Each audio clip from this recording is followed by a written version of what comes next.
सबसे पहले करना क्या है कि एक ब्लैंक पेज लेना है, उस ब्लैंक पेज पर उन सारे टॉपिक्स के नाम लिख देना है, उसके सामने 50-50-50। और जिस दिन हमारा वो टॉपिक कंप्लीट होता है पढ़ना बुक्स में जाकर, और वो 50 MCQs हमने पढ़ लिए होते हैं, तो वो 50 के सामने राइट क्लिक करना है।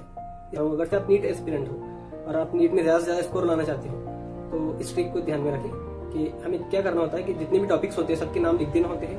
और पहले स्टार्टिंग में 5 टॉपिक के नाम लिखना है, टॉपिक्स के नाम लिखना है, उसके सामने 50-50-50 करके लिखना है।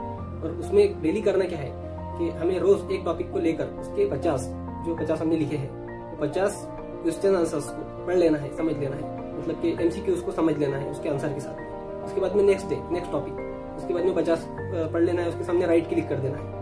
ठीक है, तो इसी तरह से 5 टॉपिक लिखकर 50-50-50 आप टोटल कर लीजिए कितने हो गए। ठीक है, अभी टोटल नहीं करना है, 5 टॉपिक्स के नाम हमने लिखे हैं, उसके आगे और 5 टॉपिक्स के नाम लिखना है, उसके सामने 50-50-50 डेली के MCQs आंसर के साथ में याद करना है। इसी तरह से हमें ये पूरा शेड्यूल रखना है, हर महीने काउंट करना है कि हमें कितने MCQs आंसर के साथ याद हो गए।